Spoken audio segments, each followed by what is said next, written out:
आओ दोस्तों ਤੁਹਾਡੇ ਨਾਲ आशीष कांत शर्मा जी जो कि USA पढ़ा के आए ने ਉਹ ਤੁਹਾਨੂੰ ਇੰਗਲਿਸ਼ ਦੀਆਂ ਕਲਾਸਾਂ ਦੇਣਗੇ ਤੇ ਬੇਸਿਕ ਤੋਂ ਲੈ ਕੇ ਐਡਵਾਂਸ ਤੱਕ ਉਹਨਾਂ ਨਾਲ ਆਪਾਂ ਇਹ ਕੋਰਸ ਕਰਦੇ ਹਾਂ। Okay, I will focus on one important thing which generally nobody talks about. If you look at your grammars, your grammar books, the grammar of 6th grade, 7th grade, 8th grade, especially of 6th grade, you will find the first chapter on sentence. Everybody talks about tenses. But the sentence is very, very important for you to understand. Because whatever you read, जो भी आप पढ़ते हो, whatever you write, whatever you speak, whatever you listen to, so they're all sentences. And each and every sentence we speak, we use, has two parts. One is called a subject, and the other is called a predicate. Subject is a part of a sentence about which something is said or discussed. Okay? If I write a sentence here, I teach English. Now in this particular sentence we have a subject. Generally subjects appear in the first part of a sentence, and the subject may be of one word or it can be of 50 words. Subject has no fixed length. Okay? जो subject है वो आपका एक word का भी हो सकता है और 50 वर्ड्स का भी, मतलब कोई लेंथ फिक्स नहीं है इसकी। पर सब्जेक्ट की डेफिनेशन क्या है? डेफिनेशन ये है कि सब्जेक्ट एक ऐसा पार्ट होता है सेंटेंस का जिसके बारे में सेंटेंस में कुछ बताया गया है। ओके, ये बहुत इंपॉर्टेंट चीज आपके लिए समझना। और जो बाकी बच गया part, that is called predicate. इसके दो पार्ट्स हैं, ये आपको समझने पड़ेंगे। ठीक है, यही बेस है इंग्लिश का। Subject is something about which something is discussed, and once again please.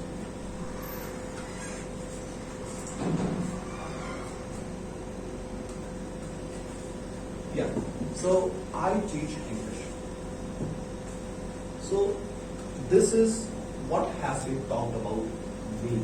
मेरे बारे में क्या बताया गया कि मैं अंग्रेजी पढ़ाता हूं। ये अंग्रेजी पढ़ाना ये मेरे बारे में बताया गया है। तो जैसे आप देखते हैं कि हमारे स्टेज पे चढ़ के बोलने का एक टॉपिक होता है, एक सब्जेक्ट होता है ना। स्टेज पे हम चढ़ के वो बोलना है कुछ हमने मान, तो हम कोई ना कोई विषय होगा ना हमारा, ऐसे थोड़ी कि वैसे स्टेज पे चढ़ जाए। ऐसे जब हम कोई बुक लिखते हैं या पढ़ते हैं, उसका एक टॉपिक होता है। आप पैराग्राफ भी बनाते हो तो उसका भी एक टॉपिक होता है। ऐसा नहीं कि पैराग्राफ चेंज करना है तो आपका मूड बन रहा था पैराग्राफ चेंज कर दोगे। पैराग्राफ, नए पैराग्राफ में कुछ नई बात होगी। तो वैसे ही हर सेंटेंस में एक सब्जेक्ट होता है।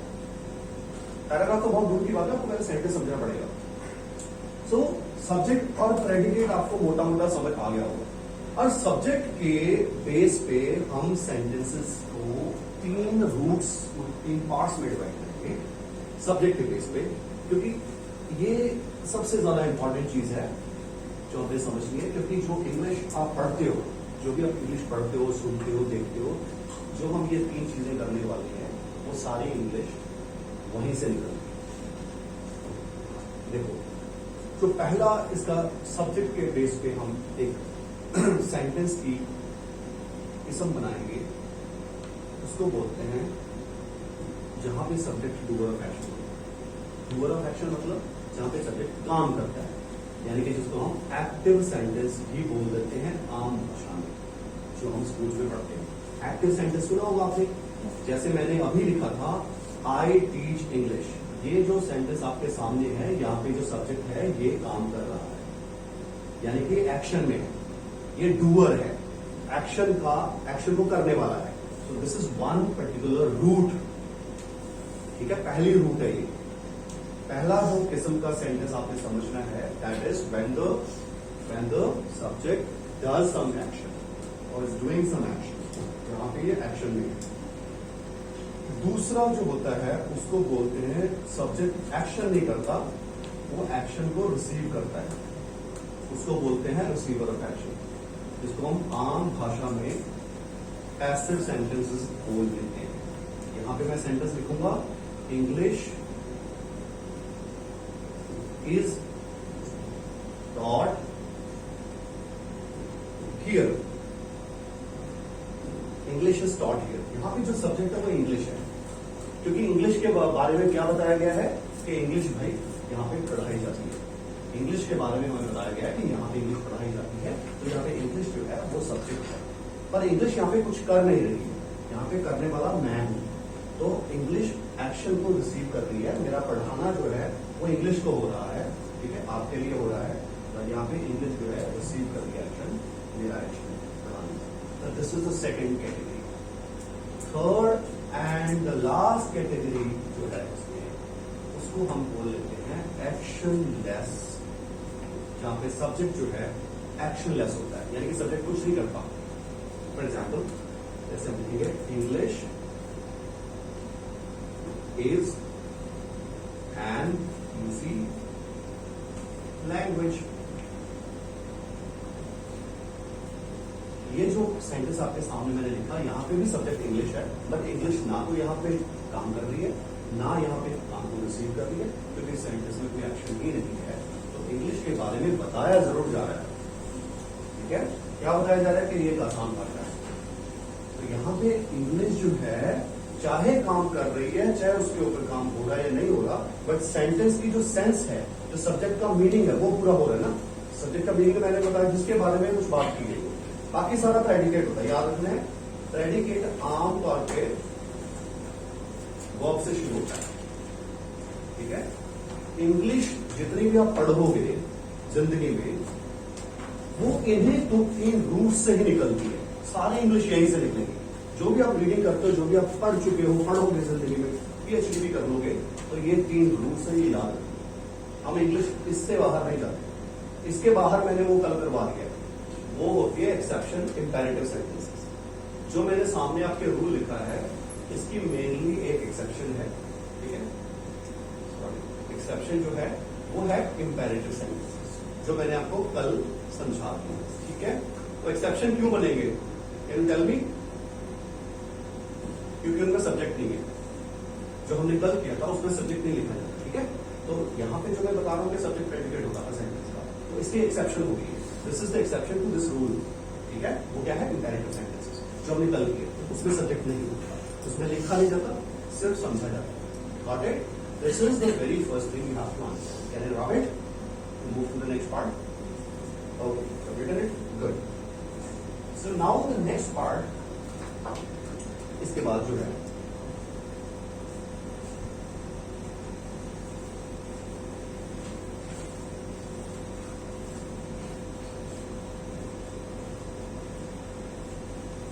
हम जो भी कर रहे हैं ना, ये सारा प्रैक्टिकल है, मतलब इसको मैं थ्योरेटिकल नहीं कह रहा, मैं इसको क्योंकि हम मान लो यहाँ पे टेंस ले लें, उसको मतलब डिटेल में डिस्कस करते रहिए, so this thing won't help you much.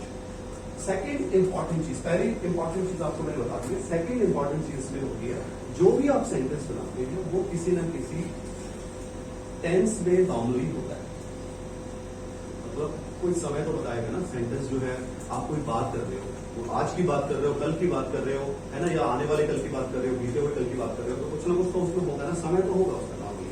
तो उसमें सबसे इंपॉर्टेंट जो आपको टेंस पे फोकस करना है वो होता है present indefinite.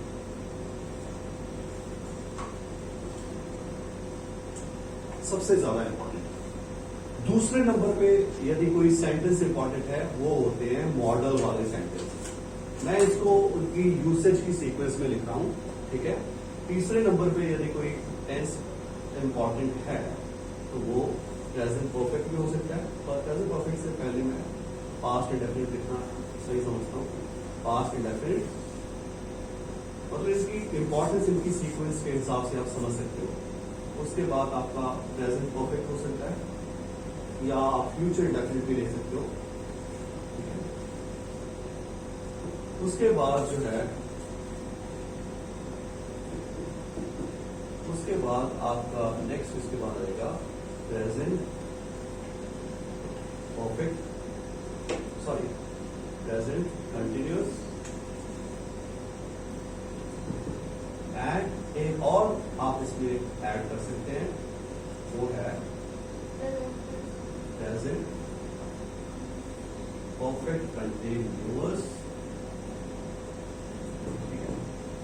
If you want to add one more sentence, इसमें आप एक और ऐड करना चाहते हो, आप चाहते हो कि मेरी इंग्लिश जो है उसमें कोई प्रॉब्लम हो ही ना, मतलब सुपर है ना टाइप, तो उसमें आप एक पास्ट कंटिन्यूअस भी ऐड कर सकते हो। ये जिस सीक्वेंस में लिखे गए हैं आपने इनको वही उसी सीक्वेंस में इंपॉर्टेंस देनी है। सबसे ज्यादा इंपॉर्टेंट जो आपका सेंटेंस होता है वो प्रेजेंट इंडेफिनिट है। पास्ट इंडेफिनिट भी बहुत इंपॉर्टेंट है, इसलिए मैंने तो थर्ड पे रखा है।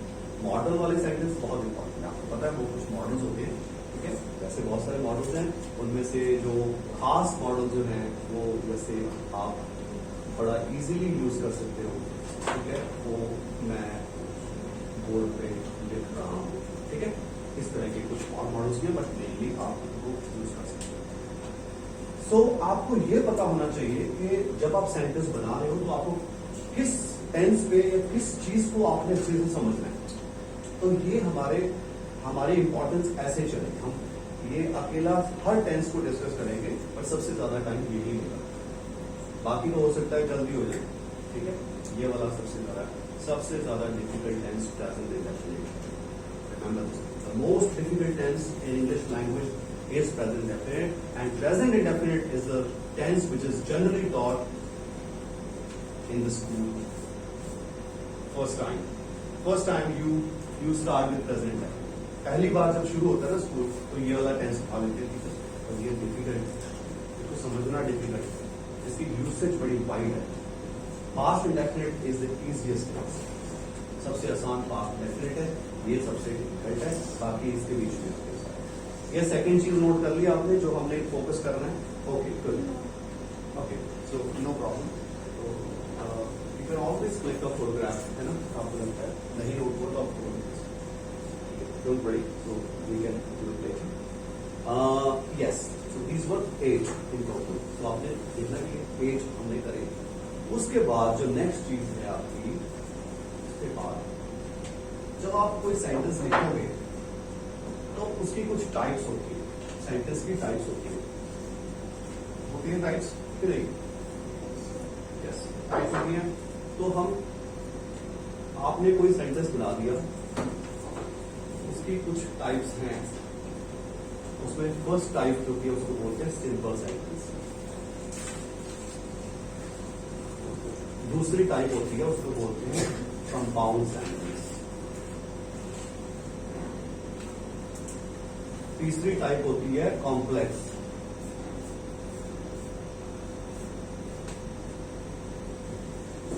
चौथी टाइप होती है कंपाउंड कॉम्प्लेक्स।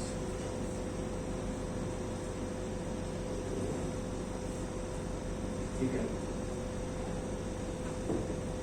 अब सिंपल सेंटेंस जनरली कौन से होते हैं? सिंपल सेंटेंस वो सेंटेंसेस होते हैं जिनमें कोई कंजंक्शन नहीं लगती, विदाउट कंजंक्शन। कंजंक्शन आपको पता है, कंजंक्शंस कौन सी कंजंक्शन होती है?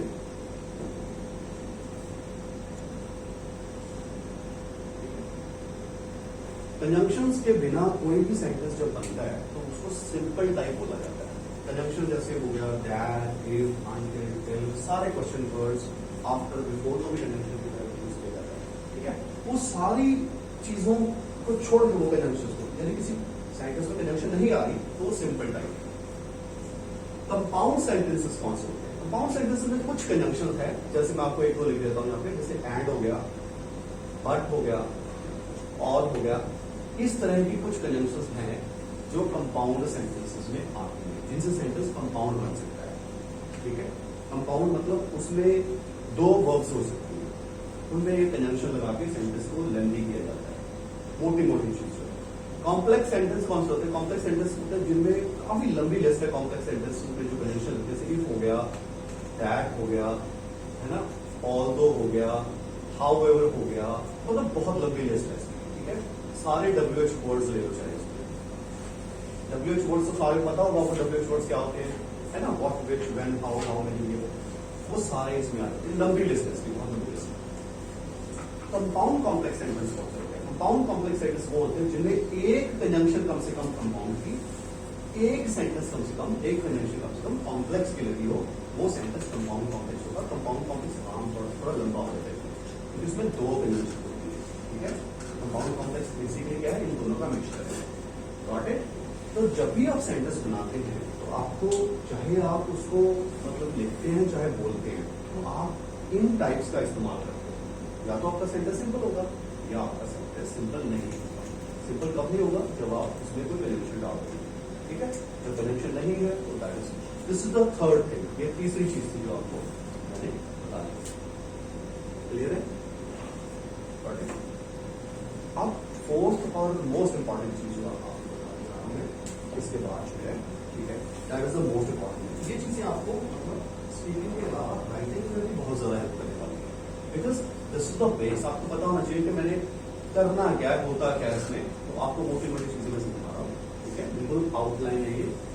ओके, तो फोर्थ इंपॉर्टेंट चीज, ये सारी जुड़ी हुई है, ये जो चीजें आपको बता रहा हूँ, ये तीनों ये सब जुड़ी हुई चीजें हैं। फोर्थ और द मोस्ट इंपॉर्टेंट चीज है आपका स्ट्रेंथ ऑफ सेंटेंसेस। अब बात आती है सेंटेंस की स्ट्रेंथ की। अब एक दो बंदे इंग्लिश बोल रहे हैं, एक बंदे की इंग्लिश ज्यादा स्ट्रांग लगती है, दूसरे की इंग्लिश इतनी स्ट्रांग नहीं है, चाहे वो प्रोनाउंसिएशन अच्छी बोल रहा है, सब कुछ ठीक है, उसके टेंसेस भी ठीक है, उसकी एक्यूरेसी भी ठीक है, बट दोनों की इंग्लिश में बहुत ज्यादा फर्क है। क्यों? क्योंकि उनके सेंटेंस, एक के सेंटेंस की जो स्ट्रेंथ है वो बहुत ज्यादा है, और एक के सेंटेंस की जो स्ट्रेंथ है वो कम है। स्ट्रेंथ होती है सेंटेंस की, जैसे एक आदमी में स्ट्रेंथ होती है ना, कोई बंदा तगड़ा है, कोई कमजोर है, वैसे सेंटेंस भी कमजोर या तगड़ा हो सकता है, ठीक है। वो चीजें कैसे पता लगती है कि या सेंटेंस को तगड़ा कैसे किया जाता है? सेंटेंस को तगड़ा करने के लिए आपको सब्जेक्ट को तगड़ा करना पड़ेगा, साथ में प्रेडिकेट को भी तगड़ा करना पड़ेगा। इनको आप तगड़ा भी करोगे और बैलेंस भी बनाओगे। इन दोनों में आपको बैलेंस बना के चलना। और बैलेंस क्या होता है? हम क्या लिखते हैं जब हम सेंटेंस, आप देखो ना इंग्लिश बहुत लिखते हो, है ना, पढ़ते हो, आपकी इंग्लिश में क्या होता है कि जो सब्जेक्ट है वो एक वर्ड का होता है और बाकी प्रेडिकेट चलता है, बहुत लंबे लंबे प्रेडिकेट बोलते हो, government should impose taxes on ये वो चलता रहता है। सब्जेक्ट आपका क्या है? गवर्नमेंट। आपका जो सब्जेक्ट है बहुत छोटा है, ये सबसे बड़ी प्रॉब्लम है। आपका सब्जेक्ट और प्रेडिकेट बैलेंस होना चाहिए, क्योंकि लेंथ भी और उनका मीनिंग भी। ऐसे नहीं है कि आप सब्जेक्ट को बड़ा छोटा बना रहे हो, प्रेडिकेट आपके लग। हमें आदत है कि जब भी हम सेंटेंस बनाते हैं, आपको बोलोगे लाइन पे बोलो, तो आप क्या बोलोगे? Line is the king of the jungle, it is a very ferocious, very dangerous, very powerful animal, I am scared of this animal. आप यह ध्यान दो, आपके जितने सेंटेंस है सब में सब्जेक्ट बड़ा छोटा सा है, आप प्रेडिकेट को बढ़ाते जा रहे हो। तो सबसे बड़ी चीज राइटिंग में और स्पीकिंग में तो ऐसा होता है कि आप फ्लो में चल रहे हो, बोल रहे हो, चल जाता है, बट राइटिंग में तो उसका बहुत ज्यादा ध्यान रखना पड़ता है। राइटिंग में तो आपका सब्जेक्ट वीक है तो आप वीक हो, आपका सेंटेंस अच्छा नहीं माना जाएगा। तो आपको बताऊंगा कैसे इसको स्ट्रॉन्ग करना है, पर उसके लिए कुछ चीजें आपको ध्यान रखनी है। सबसे पहले इस पे आपको सेंटेंस को स्ट्रॉन्ग करने के लिए, क्योंकि मैं बेसिक आपको ग्रामर भी साथ में करवा रहा हूँ, ये चीज आपको अपनी राइटिंग में बड़ी हेल्प करने वाली है। नॉन फाइनाइट्स का यूज करना होता है। अब कई बच्चे सोचेंगे, छोटे बच्चे जैसे, इसको नॉन फाइनाइट्स का क्या होता है? कुछ नहीं होता। इसको मैंने like I never taught him anything, है ना, इसको मैंने कुछ कभी पढ़ाया नहीं, फर्स्ट टाइम क्लास ज्वाइन कर रहा है। But what I did with him, I spoke in English, that's it. I never taught him anything. The day he was born, I started speaking English with him, and I never spoke in Hindi or Punjabi till now. Never uttered a single Hindi or Punjabi word. He understands English fully, but everybody around me, except me, speaks in Hindi or Punjabi. That's why his English has not improved to that particular level. Just because he listens to me only in English, otherwise everybody else speaks in Punjabi or Hindi. आपको बात समझ में आ रही है? मैंने इसको कभी पढ़ाया है, ठीक है, बट ये प्रेजेंट परफेक्ट टेंस भी लगाता है, ये प्रेजेंट कंटिन्यूस भी लगाता है, ये फ्यूचर भी लगाएगा, ये पास्ट भी लगाता है, ये प्रेजेंट डेफिनेट भी लगाता है। मैंने सिखाया नहीं है, तो मैंने कल आपको वही सिखा रहा था। Atmosphere, your surroundings teach you. आप सराउंडिंग्स में से सीख रहे हो, सही सीखना वही है, ये हमारी मजबूरी है जो हम कर रहे हैं, ठीक है। सो पहली चीज नॉन फाइनाइट से क्या होते हैं, कैसे होते हैं, ये आपको फिर नेक्स्ट में बताएंगे। तो दूसरे नंबर पे इसमें आपकी प्रेपोजिशंस आ जाती हैं। प्रेपोजिशंस का भी यदि आप सही ढंग से इस्तेमाल कर लो ना, तो आपके सेंटेंस की स्ट्रेंथ बहुत बढ़ जाती है, वो भी आपको बताऊंगा लिख के। नेक्स्ट आपकी पंक्चुएशन। पंक्चुएशन में आपको पता है कि बहुत सारी चीजें आ जाती है। पंक्चुएशन में कैपिटल लिखना, लेटर को इसको स्मॉल लिखना, फुल स्टॉप लगाना, इन्वर्टेड कॉमास लगाना, सेमी कॉलर लगाना, कॉलर लगाना, हाइफन लगाना, डैश लगाना, एक्सक्लेमेशन का साइन लगाना, क्वेश्चन मार्क लगाना, बहुत कुछ है। बट मैं सिर्फ एक ही बात करूंगा यहाँ पे फिलहाल, कॉमे की। कॉमा लगाना, कॉमे लगाना भी आपको हेल्प करेगा आपके सेंटेंस की स्ट्रेंथ बनाने में। कैसे है वो भी आपको एग्जाम्पल बताऊंगा। कॉमा लगाने से सेंटेंस कैसे मजबूत होता है। चौथी चीज इसमें आपकी आ जाती है कंजंक्शन। कंजंक्शन, जो कंजंक्शंस होती हैं वो आपको पता है, मैंने अभी थोड़ी देर पहले बताया। ये चार चीजें आपको हमेशा दिमाग में रखिए कि जब भी आपने लिखना है, स्पेशली उस समय तो आपको फायदा हो गई इसका, यदि आप उसको कर पाए तो प्रैक्टिस की बात है। पर लिखते समय तो ये मतलब ये तो ऐसे समझ के रामबाण है, मतलब ये इंग्लिश का मतलब ऐसे यूज करेंगे तो आपको पता लगेगा कि इसकी कहाँ जा रही है। इसके साथ साथ एक दो चीजें और आप रख सकते हो, जैसे एडजेक्टिव्स। आप एडजेक्टिव्स का इस्तेमाल कर सकते हो। यदि आपके पास कोई नाउन यूज कर रहे हो, आप नाउन को कोई एडजेक्टिव दे सकते हो यदि यू वांट, है ना। Instead of saying he is a person, है ना, I talk about all the time, so you can say he is an excellent person, he is an extraordinary person, he is you can say a mind blowing person, तो mind blowing, excellent, ये क्या है, ये adjective है। आप अपने nouns की strength उनको एडजेक्टिव देके बना सकते हो, ठीक है। उसके बाद आपके पास कुछ एडवर्ब्स हैं, आप एडवर्ब्स भी यूज कर सकते हो। एडवर्ब्स आपको मेरे को पता है कि शायद अच्छी तरह से नहीं पता होगा, तो ये भी आपको समझा देंगे। एडवर्ब्स भी जो है वो वर्ब को इन्फ्लुएंस करने का काम करते हैं, और एडवर्ब जो है एडजेक्टिव को भी इन्फ्लुएंस करते हैं, और एडवर्ब एक दूसरे एडवर्ब को भी इन्फ्लुएंस कर सकता है, और एडवर्ब एक पूरे सेंटेंस को भी इन्फ्लुएंस कर सकता है। इसके चार मेजर फंक्शन है, तो वो जो मैं आपको एग्जाम्पल में समझाऊंगा तब बता दूंगा। तो ये चीजें जो हैं आपको सेंटेंस की स्ट्रेंथ बनाने में हेल्प होती है, और मैं आपको एक एग्जाम्पल देके बता रहा हूँ। एग्जाम्पल देखो,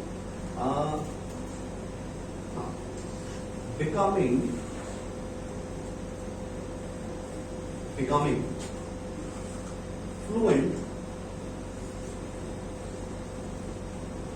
in English speaking skill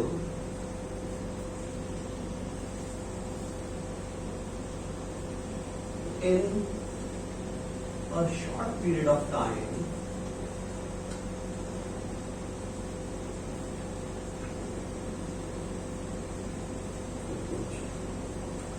needs a great deal of practice. So, great is also a lot of practice,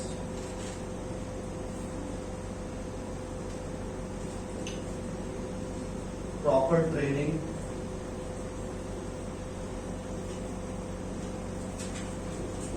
and guidance.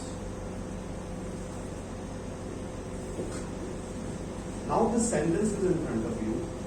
Becoming fluent in English speaking skill in a short period of time. यहाँ तक ये subject है, यहाँ से predicate शुरू हो गया आपका। Needs a lot of practice, proper training and guidance. इसकी पंजाबी क्या बनी, इसकी हिंदी क्या बनी? Becoming fluent. जब भी आपने किसी चीज की ट्रांसलेशन करनी है तो उसको पूरा सेंटेंस में उठाना, उसको फ्रेजेस में उठाना, meaningful phrases, chunks of sentences, टुकड़े सेंटेंसेस जो मीनिंगफुल हैं। बिकमिंग फ्लुएंट, फ्लुएंट क्या होता है? फ्लो में होना, फ्लो। अभी फ्लुएंट का मतलब जो है एक इसकी भी मतलब जो है एक मिसकंसेप्शन है कि फ्लुएंट का मतलब बहुत तेज बोलना। फ्लुएंट का मतलब तेज बोलना नहीं है, फ्लुएंट का मतलब फ्लो में रहना है। Fluent means a person who is speaking in English may take some meaningful pauses. कुछ pauses वो ले सकता है। आपने देखा होगा बहुत सारे लीडर्स हैं, अच्छी कमांड है इंग्लिश की, कभी जॉब बाइडन को सुन लेना, अमेरिकन प्रेसिडेंट को, या ट्रूडो को सुन लेना, जो जिनकी इंग्लिश पे पूरी कमांड है, वो भी सोच के बोलते हैं। ऐसा नहीं है कि मतलब लगातार बोलते जा रहे हैं, सोचना पड़ता है। आपने आइडिया देना है तो सोचना पड़ेगा। तो you will take some pauses, those pauses will be natural. उनकी जरूरत पड़ती है जहाँ पे आपको कोई कॉन्सेप्ट बड़ा आइडिया बड़ा बहुत ज्यादा कॉम्प्लेक्स आइडिया आ गया या बहुत ज्यादा सोचना पड़ता है, तो वहां पे पॉज लोगे तो वो पॉजेस जो है नेचुरल है, वो फ्लो को इंटरप्ट नहीं करते। फ्लुएंसी का मतलब तेज बोलना बिल्कुल नहीं है। Fluency means you have to be in a flow to make the listener understand you fully. बस सुनने वाले को समझ आ जाए अच्छे से, तो वो आपकी फ्लुएंसी में आ जाएगा। फ्लुएंट बनना, इसके पंजाबी क्या है? बिकमिंग फ्लुएंट का फ्लुएंट बनना। कई बच्चे सोच रहे हैं बिकमिंग है तो फ्लुएंट बन रहा, सोच रहे बन रहा है या बन रहा है, ऐसा कुछ नहीं होता। तो मैं इसके बाद आपको कॉन्सेप्ट और बताऊंगा। बिकमिंग फ्लुएंट का मतलब है फ्लुएंट बनना in English speaking skill. English speaking skill में in a short period of time, एक थोड़े समय में क्या चाहिए उसको, नीड्स, ये चीज फ्लुएंट बनना क्या चाहिए उसको, जरूरत है उसको a lot of practice, proper training and guidance. बहुत सारी प्रैक्टिस की जरूरत है, ट्रेनिंग की जरूरत है और गाइडेंस की जरूरत है इस चीज को हासिल करने के लिए। तो यहां पे मैं आपको छोटा छोटा मोटा मोटा बताता हूँ। ये बिकमिंग नॉन फाइनाइट है, यहाँ पे स्पीकिंग नॉन फाइनाइट है, मतलब जस्ट फिर आपको बता रहा हूँ। यहाँ पे मैंने प्रेपोजिशन का इस्तेमाल भी किया है, ठीक है, ओके। तो मैंने कुछ प्रेपोजिशंस का भी इस्तेमाल किया है। तो यहाँ पे मैंने दो चीजों का इस्तेमाल किया है। आपकी दो चीजें, ये नॉन फाइनाइट कैसे होता है, क्या होता है, ये आपका पालन चेक है, उसमें बताता हूँ। 10 मिनट में 15 मिनट में वीडियो होते तो ज्यादा क्या करेंगे, हमने उतनी बात करते हैं जितनी आपके लिए जरूरी है। सो ये जो सेंटेंस है इसका एक मतलब है।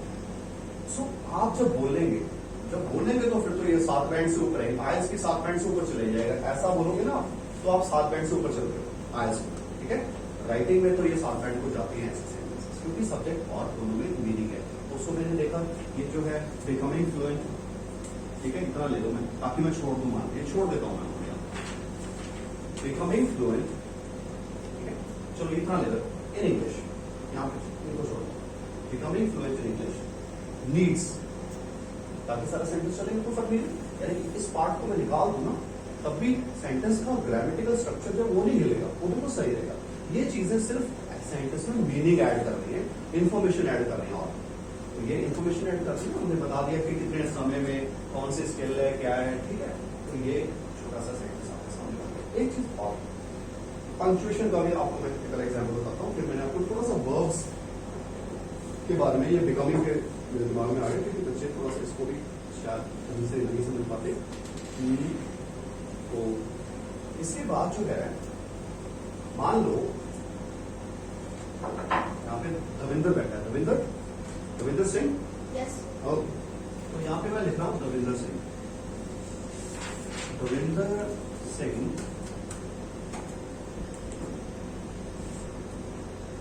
a student of grade 7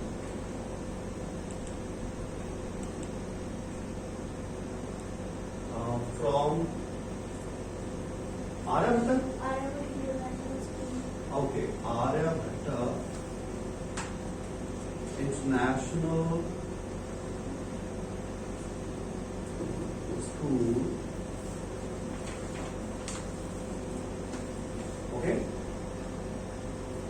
like so that's not school has joined English Planet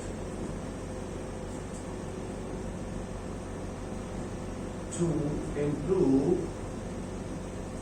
his spoken English skill, right?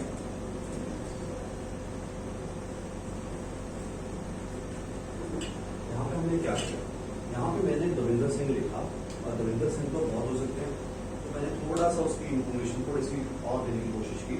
एक स्टूडेंट है भाई, 7th क्लास का स्टूडेंट है, स्कूल भी साथ में बता दिया, बताने को तो मैं शहर भी बता सकता हूँ, जितना मर्जी है ना पीछे जाए, पर मैंने ये इंफॉर्मेशन ऐड कर दी और कॉमर्स में ये चीज ऐड कर दी है। उसके बाद मैंने लिखा है कि has joined English planet Ravinder Singh ने, जो कि मतलब 7th ग्रेड का स्टूडेंट है आर्ट से, ने इंग्लिश प्लैनेट ज्वाइन किया है उसने to improve his spoken English skill, अपनी स्पोकन इंग्लिश स्किल को इम्प्रूव करने के लिए। तो इस सेंटेंस में मैंने पंक्चुएशन आपके सामने यूज किया, यहाँ पे कॉमा लगा के, आप कॉमा लगा के इन्फॉर्मेशन ऐड कर सकते हो, क्योंकि नाउन होते हैं, ये नाउन है, नाउन को आप इन्फॉर्मेशन दे सकते हो, उनकी इन्फॉर्मेशन बढ़ा सकते हो। अब नाउन की इन्फॉर्मेशन बढ़ाने के लिए बहुत सारे मेथड हैं, आप यहाँ पे हु भी डाल सकते हो, हु इज, यहाँ पे हु इज डाल दो, कॉमा वैसे रहेंगे, हु इज डाल दो तो ये कंजंक्शन भी लगेगा, मतलब कंजंक्शन भी बहुत जरूरत है ना। Ravinder Singh who is a student of, सब कुछ वैसे ही बाकी सारा। तो मतलब ये तो छोटी सी एग्जाम्पल दिया आपको कि भाई ये 4 चीजें जो है इनको आप यूज करके अपनी इंग्लिश को एक नए लेवल पे लेके जा सकते हो। ये छोटा सा एग्जाम्पल है, सेंटेंस बहुत लंबे होते हैं, पर वो लंबे सेंटेंस हमारे किसी काम के नहीं है जब तक हम स्पीकिंग में अच्छा लेवल हासिल ना करें, क्योंकि जब आप स्पीकिंग में एक लेवल पे पहुंच जाते हो तो फिर आप लंबे सेंटेंसेस यूज कर सकते हो। जैसे मैंने कल आपके लिए एक सेंटेंस बनाया भी था, शायद कुछ बनाया था इंपेरेटिव सेंटेंस के, मैंने आगे करके कुछ बनाया था लंबा, है ना, और मैंने आपको बोल के दिखाया। अब एक छोटी सी चीज मैं आपको और बताऊंगा इसमें, जो ये बिकमिंग जो वर्ड आया ना मेरे, उसमें कुछ चीजें जो है हम थोड़ा सा अपना समझने का ढंग बदल लें, क्योंकि एक्चुअली जब हम व्हेन वी अंडरस्टैंड, हमारा जो मेथड ऑफ अंडरस्टैंडिंग है उसमें थोड़ा सा सुधार होगा तो आपको जल्दी समझ में आ रहा है। जैसे मैं एक साइड यहाँ पे वर्ड लिख रहा हूँ, फॉर एग्जाम्पल मैंने प्ले, मैंने लिख दिया प्ले, मैंने लिख दिया तीसरी फॉर्म प्ले, मैंने लिख दिया टू प्ले, मैंने लिख दिया प्ले, ठीक है। तो हम आमतौर पे ये 3 फॉर्म्स करते हैं, ठीक है। और पढ़ते कैसे हैं, मैंने अभी आपसे पूछूंगा मैं, प्ले का मतलब क्या होता है, खेलना, क्या होता है, खेलना, क्या होता है, खेलना, क्या होता है, खेलना, खेलना। हमने यही सीखा हुआ है, सबने यही सीखा हुआ है, सारी दुनिया यही सीखती है। तो यही से शुरुआत ही गलत हो गया एक्चुअली। इस प्ले का मतलब खेलना नहीं है, इस प्ले का मतलब खेलना है, टू प्ले का मतलब खेलना। तो हम इसको भी उसी में ले रहे हैं। ये infinitive actually, infinitive 2 plus first form को इन्फिनिटिव बोलते हैं। मैं आपको टर्म्स में अभी उलझाऊंगा नहीं, क्योंकि हमारा पर्पस जो है बोलना है, इंग्लिश इंप्रूव करना है। तो आपका जो सीखने का जो नजरिया है ना, you have to change that, क्योंकि प्ले का मतलब आमतौर पे खेलता है, खेलती है और खेलते हैं होता है। प्ले का मतलब, जब ये प्ले कहीं भी आएगा, मेरी बात सुनो, मैं यहां पे लिख रहा हूं भी प्ले, तो ही छोड़ो, दे लगा लो, फिर आप बोलोगे प्ले कर दिया, ही प्ले, दे प्ले क्रिकेट। तो मेरे को यहाँ पे प्ले का मीनिंग समझा, यहाँ पे आप बोल रहे हो, यहाँ पे क्या बोलता आपने, खेलना, तो ये खेलना लगा कर दिखाओ यहाँ पे। क्या पंजाबी क्या बने, हिंदी क्या बनेगी इसकी, दे प्ले क्रिकेट, वो क्रिकेट खेलते हैं। हाँ, तो आपको एक चीज याद रखना, क्योंकि आपके जितने टेंसेस हैं उन टेंसेस में जब ये वाली चीज first form as it is ऐसी आती है, वो एक ही टेंस है, present indefinite, that's it. Simple present नहीं होता है और कहीं नहीं होता। तो जहां भी ये वर्ड ऐसी आएगा, या इसके साथ हम कभी कभी एस भी आ जाता है, या एस भी आ जाता है, तो वो एक ही कैटेगरी मानी जाती है, ठीक है। तो यहाँ पे इसको हमेशा क्या समझना है, प्ले का मतलब खेलते हैं यदि प्लूरल है, खेलती है यदि जेंडर फीमेल है, खेलता है यदि जो मेल जेंडर है, बस ये 3 चीजें ही हैं और कुछ नहीं है। बात समझ में आई? तो प्ले की जगह पे मैं कुछ भी वर्ड ले सकता हूँ, मतलब ये नहीं है कि यही है, मतलब मैं कुछ भी ले सकता हूँ। मैं मालूम लुक लिखूं यहाँ पे, तो इसका मतलब देखना, देखना, हम बोलेंगे देखना, देखना नहीं है, इसका मतलब देखता है, देखती है, देखते हैं। मतलब अब ये वाला क्या है, इसका मतलब क्या है, खेलता था, खेलती थी, खेलते थे, या खेला, खेली, खेले, वो खेले, वो खेली, क्रिकेट खेली, क्रिकेट डालो, यहाँ पे प्लेड कर दिया मैंने, तो मैं इसको प्लेड कर दूंगा, तो इसका मतलब वो खेलते थे या उन्होंने क्रिकेट खेला। अब लोग बोले यार इनका मतलब वे होता है, वे, ऐसा नहीं होता। कई सोचते हैं कि मतलब ही का मतलब वह होता है, ऐसा नहीं है। मतलब इसका फंक्शन देखो ना, जब मैंने बोला कि वे खेले, क्रिकेट खेले, ठीक है, उन्होंने क्रिकेट खेला, तो इसमें क्या फर्क है? कुछ फर्क नहीं है, शब्दों का हेरफेर है, सेंस तो वही है ना। उन्होंने क्रिकेट खेला या उन्होंने, जब वे क्रिकेट खेले, तो आपको इसको जब प्लेड वर्ड आ जाएगा तो इसका पास्ट हो गया वो। ये तो देखो, आपको पता है कि एक्चुअल में प्रेजेंट टेंस कौन सा होता है? एक्चुअल में प्रेजेंट टेंस कौन सा होता है? एक्चुअल में प्रेजेंट टेंस कौन सा होता है? Present continuous. Present indefinite actual में प्रेजेंट टेंस नहीं होता, क्योंकि प्रेजेंट टाइम की बात नहीं करता। कि प्रेजेंट इनडेफिनिट वर्ड है, उसके साथ इनडेफिनिट यानी कि जो डेफिनिट नहीं होता, जो डेफिनिट ही नहीं है, तो आप प्रेजेंट को ऐसे कह रहे हो उसको, ठीक है। तो एक्चुअल में जो प्रेजेंट टेंस है वो कंटिन्यूअस है। प्रेजेंट परफेक्ट भी एक्चुअल में प्रेजेंट टेंस नहीं होता, करेक्ट। तो आपने यहां पे इसको बोला, अब इसको, ये थर्ड फॉर्म है, इसको फिलहाल के लिए छोड़े, क्योंकि थर्ड फॉर्म जो है बिना हेल्पिंग वर्ब के नहीं लगती, आपको कोई ना कोई हेल्पिंग वर्ब लगानी पड़ती है। हेल्पिंग वर्ब के हिसाब से डिसाइड होता है कि कौन सा टेंस है, अदरवाइज ये तो डिसाइडेड है। ये कौन सा बन जाएगा? Past indefinite. ये पास्ट इंडेफिनिट में यूज होता है और कहीं नहीं यूज होगी। सेकंड फॉर्म जो है इंग्लिश में एक ही टेंस में यूज होती है 12 में से, पास्ट इंडेफिनिट। और फर्स्ट फॉर्म अकेली जो है एक ही टेंस में यूज होती है, प्रेजेंट इंडेफिनिट। और आपको एक और चीज बता दूं कि पास्ट इंडेफिनिट में भी सिर्फ अफर्मेटिव केस है। अफर्मेटिव, अफर्मेटिव समझते हो? हाँ, वह चीज पॉजिटिव सेंटेंस में ही पास्ट सेकंड फॉर्म लगती है, नेगेटिव में तो वो भी नहीं लगती। नेगेटिव में तो डिड नॉट के साथ फर्स्ट फॉर्म हो जाती है, वो क्वेश्चन में भी डिड लग जाता है, फर्स्ट फॉर्म हो जाती है, नेगेटिव क्वेश्चन में भी डिड लग जाएगा। इसका मतलब पास्ट इंडेफिनिट में भी एक ही कैटेगरी है, अफर्मेटिव सेंटेंसेस, हाँ वाची सेंटेंसेस उसमें लगता है। तो उसके बाद टू प्ले का मतलब क्या होता है? इसका मतलब होता है जो आप पूछ रहे थे, खेलना। इसका मतलब भी खेलना हो सकता है, खेल रहा भी हो सकता है, दोनों बातें हैं। मैं बताता हूं आपको, जैसे playing cricket is my hobby. To play cricket is my hobby. तो आप मेरे को बताओगे कि दोनों सेंटेंसेस की ट्रांसलेशन में क्या फर्क है? कोई फर्क नहीं है।